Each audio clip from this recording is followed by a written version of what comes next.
The Bangladesh jet crash, a tragedy unfolding. On a sweltering afternoon in July 2025, the skies above Dhaka bore witness to one of Bangladesh's most devastating aviation disasters.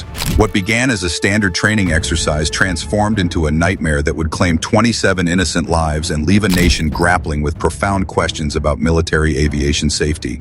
This is the story of courage, catastrophic failure, and the critical seconds that determined the fate of hundreds. Before we dive deeper into this investigation, if you're passionate about understanding the complex world of aviation incidents, geopolitical events, and untold stories that shape our world, make sure to subscribe to IntelX and activate that notification bell. We bring you meticulously researched content that goes beyond headlines to reveal the truth behind major global events. The clock read 1:06 in the afternoon when Flight Lieutenant Tuker Islam Sager powered up his F-7 BGI fighter jet at Bangladesh Air Force Base Bir-Utum AK Kanur. For the young pilot, this represented a milestone moment, his inaugural solo mission in a fighter aircraft. The airbase hummed with its usual rhythm of military operations, the kind of routine that breeds both confidence and, sometimes, complacency. Lieutenant Sager's jet thundered down the runway, lifting gracefully into the humid Dhaka sky. Inside the control tower, officers monitored his ascent with practiced eyes, watching the familiar arc of a training flight unfold. Everything appeared textbook perfect. But in aviation, perfection can dissolve in mere heartbeats. Moments after achieving flight, something catastrophic occurred. The aircraft's systems began failing, a technical malfunction that immediately stripped Sager of his control authority. The fighter jet, moments ago a precision instrument responding to his every command, suddenly became unresponsive. The aircraft entered a stall configuration, its nose pitching in ways no pilot ever wants to experience. From the tower came the urgent directive: eject immediately. Standard protocol dictated abandoning the doomed aircraft.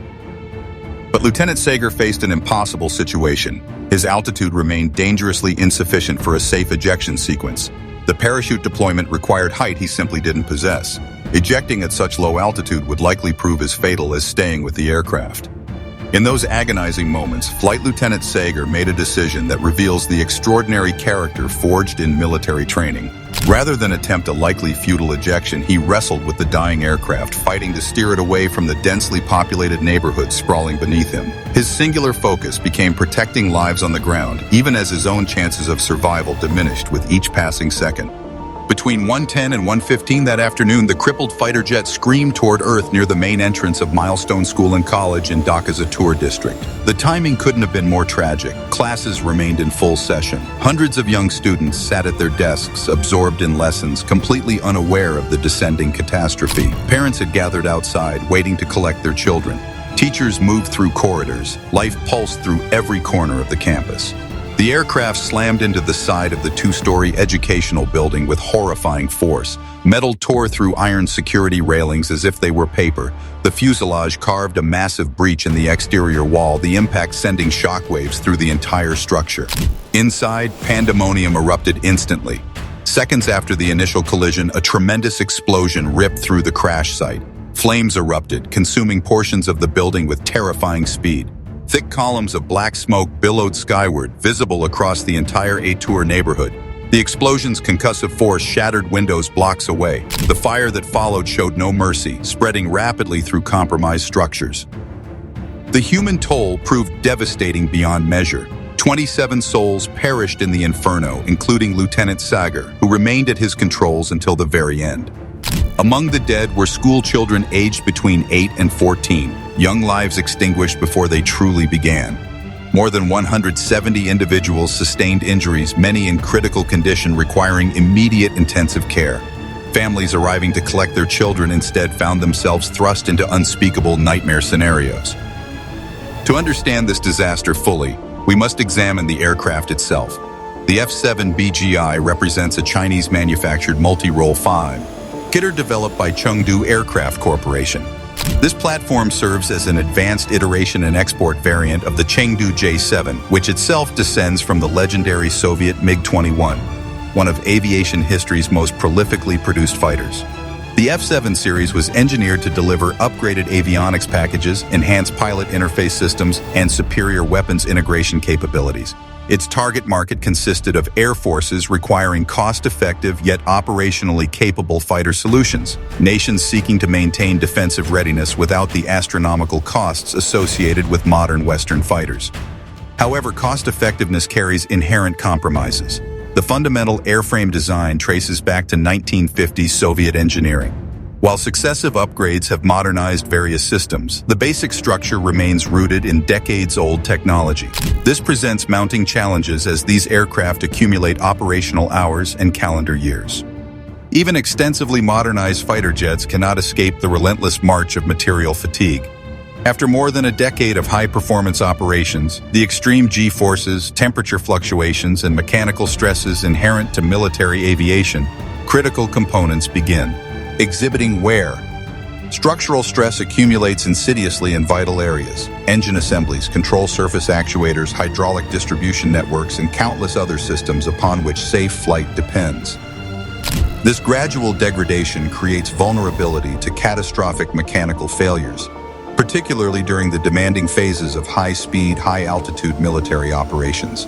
Metal fatigue doesn't announce itself with clear warnings. Instead, it lurks invisibly within the airframe until stress exceeds tolerance thresholds, often with sudden and devastating consequences.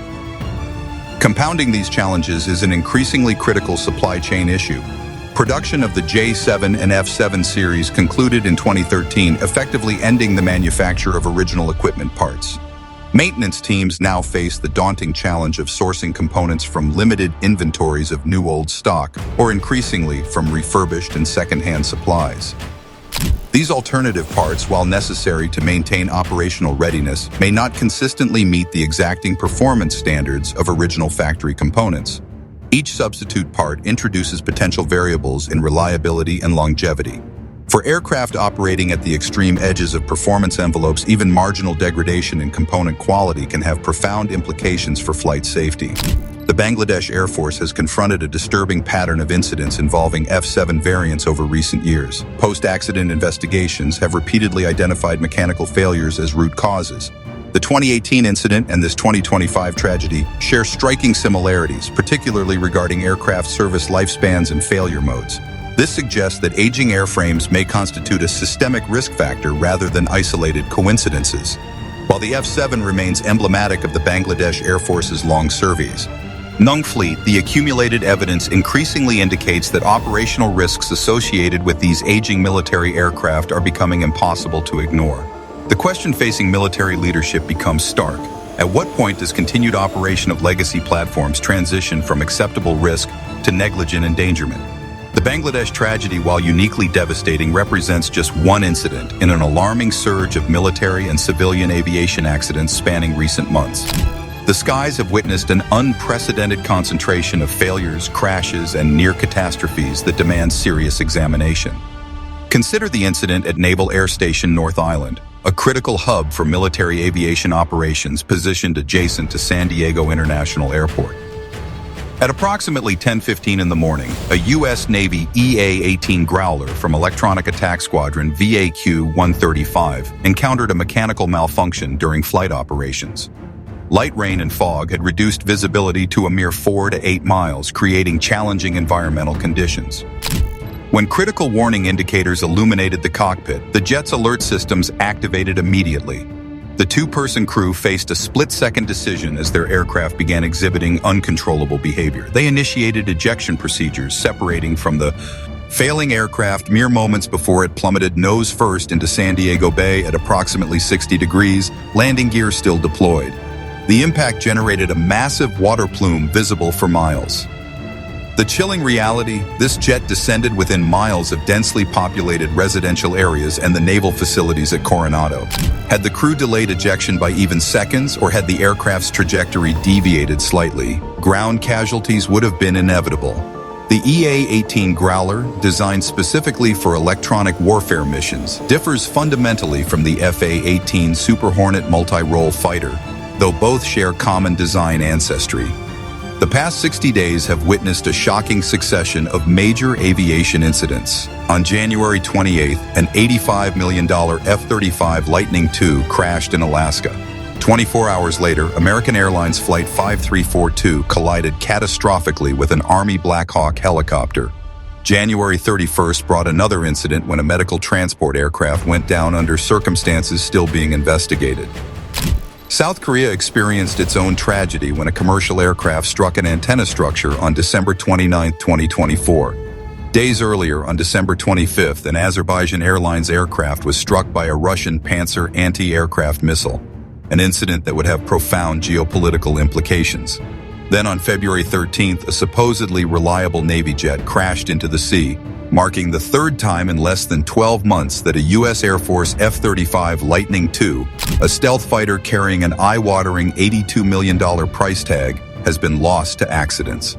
The most recent F-35 incident occurred on Tuesday, January 28th at 12:49 in the afternoon during a training exercise at Alaska's Eielson Air Force Base. The pilot successfully ejected, escaping with his life, but the aircraft was completely destroyed, its wreckage burning within the base perimeter.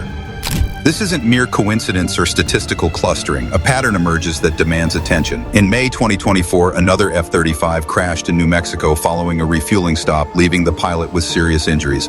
Before that, September 2023 witnessed a Marine Corps F-35B go down in South Carolina after the pilot ejected due to malfunction. Remarkably, that unmanned aircraft continued flying for 11 minutes before finally crashing into a rural field. Each incident adds another chapter to a growing narrative of concerns surrounding the F-35 program's safety record, concerns that grow louder with each successive loss of these extraordinarily expensive aircraft. American Airlines Flight 5342 approached Ronald Reagan Washington National Airport on what should have been a routine landing. The aircraft had reached short final approach to runway 33, descending through approximately 400 feet, the most critical phase of landing where pilots maintain laser focus on touchdown procedures. Simultaneously, an Army Black Hawk helicopter designated PAT-25 operated nearby, reportedly conducting a training flight. The helicopter flew perpendicular to Flight 5342's approach path, following the Potomac River Corridor, a designated helicopter route commonly used for such operations.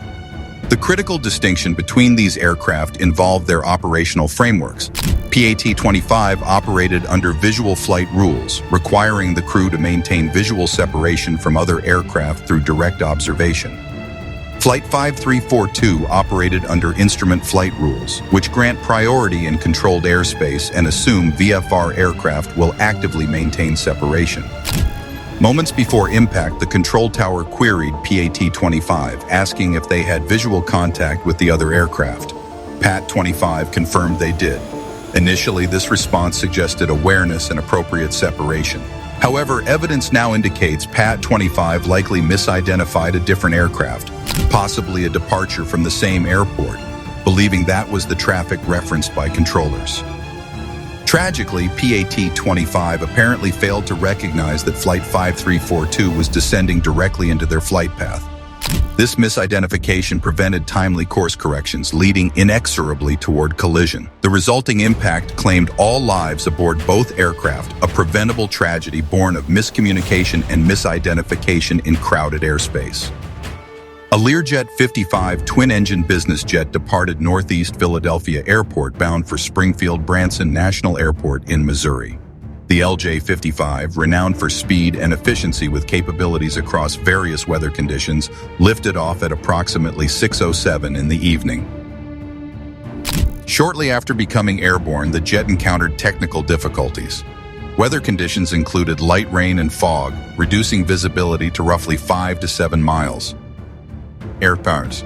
Aisle footage reveals the experienced pilot executing a hard descending left-hand turn with no corrective inputs, a clear indication of pilot confusion or disorientation after entering cloud and precipitation. While modern jets incorporate systems designed to handle adverse weather, unforeseen mechanical failures combined with environmental factors can still generate catastrophic situations. Tragically, mere moments into the flight, the aircraft lost control and crashed near Roseville Mall, erupting in a massive explosion and smoke column. Jeju Air Flight 2216 received clearance to land southbound on runway 1. The control tower issued a caution regarding bird activity in the vicinity, prompting a slight flight path deviation. The pilot subsequently declared an emergency after striking multiple birds, requesting permission to execute a go-around and land on runway 19 in the opposite direction.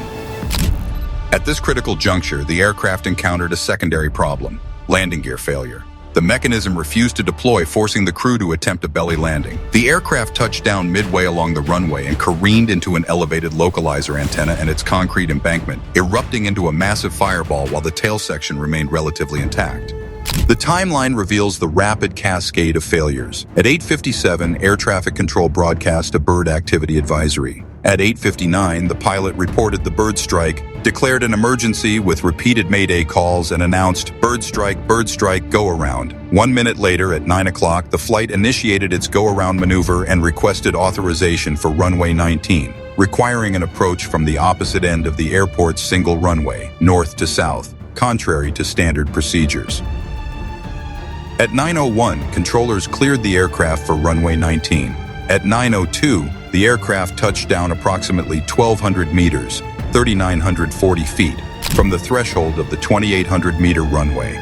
55 seconds later, airport fire rescue units completed deployment. At 9:03, Flight 2216 overshot the runway and crashed into the hill-like structure beyond the runway's end, later identified as the localizer antenna and its adjacent concrete embankment. At 10:43 in the morning, Kazakhstan time, Russia's Rostov Air Traffic Control Center received notification that the crew of an Azerbaijan Airlines flight had decided to divert to Aktau due to adverse weather conditions affecting both Baku and Makhachkala, a city in Russia's Dagestan region. 10 minutes later, at 10:53, the Rostov flight director informed Aktau's flight manager that an oxygen tank in the passenger cabin had allegedly exploded. This explosion reportedly caused passengers to lose consciousness, prompting the crew to request immediate medical assistance upon landing. Emergency teams mobilized at Aktau Airport in preparation. At 11:02, the pilots established contact with Aktau Airport's air traffic control tower. Despite their efforts, the crew faced overwhelming challenges during descent. They attempted landing twice, but proved unable to maintain altitude or stabilize the aircraft. Tragically, at 11:28, contact with the crew was lost. Moments later, the plane impacted the ground. Analysis indicates the aircraft was struck between 10:30 and 10:53 Kazakhstan time by a Russian anti-aircraft defense system. Flying at significant altitude, the plane exceeded the effective range of cannon systems, prompting the defensive network to deploy a surface-to-air missile. The missile launched vertically from its sealed canister, employing advanced onboard guidance systems to navigate toward the designated target. As the missile approached, its sensors continued tracking what was tragically misidentified as a threat: an Azerbaijan civilian aircraft. The missile's 25-kilogram high-explosive warhead detonated near the aircraft's side, causing catastrophic damage to the tail section. Shrapnel penetrated the fuselage, inflicting severe internal structural damage. This devastating impact destabilized the aircraft, initiating an uncontrollable descent that culminated in the crash near Aktau Airport, resulting in tragic loss of life. These incidents, spanning continents and involving both military and civilian aircraft, underscore a troubling reality. Aviation safety faces unprecedented challenges in our modern era. Whether through aging fleets, mechanical failures, human error, or geopolitical conflicts that threaten civilian airspace, the skies have become demonstrably more dangerous. The Bangladesh crash stands as a sobering reminder that behind every aviation statistic lies profound human tragedy. Students who never returned home, a pilot who sacrificed everything trying to protect others, and families forever altered by circumstances beyond their control. If you found this investigation valuable and want to stay informed about the critical events shaping our world, subscribe to IntelX now. We're committed to delivering thoroughly researched, professionally produced content that helps you understand the complex realities behind the headlines. Hit that notification bell so you never miss our next deep dive into the stories that matter. Thank you for watching and stay safe out there.